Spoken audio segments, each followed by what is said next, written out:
If you're from Corpus Christi, Texas, then you may have heard of Rose Hill Memorial Park, a well-known cemetery in our city. But have you ever visited before and seen this large brown boulder off to the side? Let's dive right into history to understand the significance of this large rock's purpose.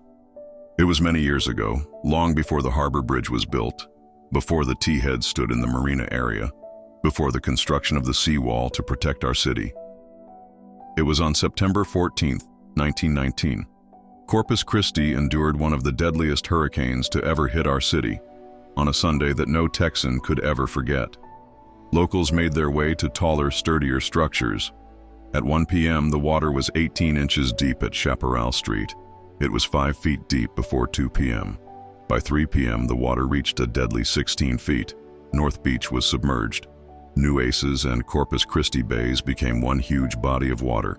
The entire area was filled with destroyed houses, debris, cotton bales, and oil from ruptured tanks. People were trapped in homes and other buildings as the waves slammed at their walls.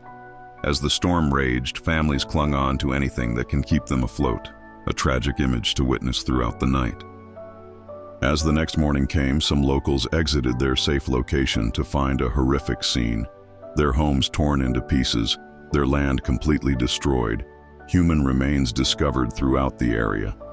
Bodies of the victims were bloated and covered in oil, making many unrecognizable.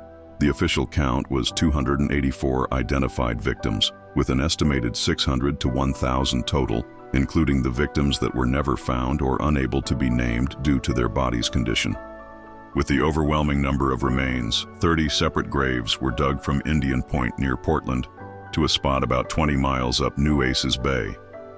About a month later, the unidentified victims were moved to, you guessed it, Rose Hill Memorial Park.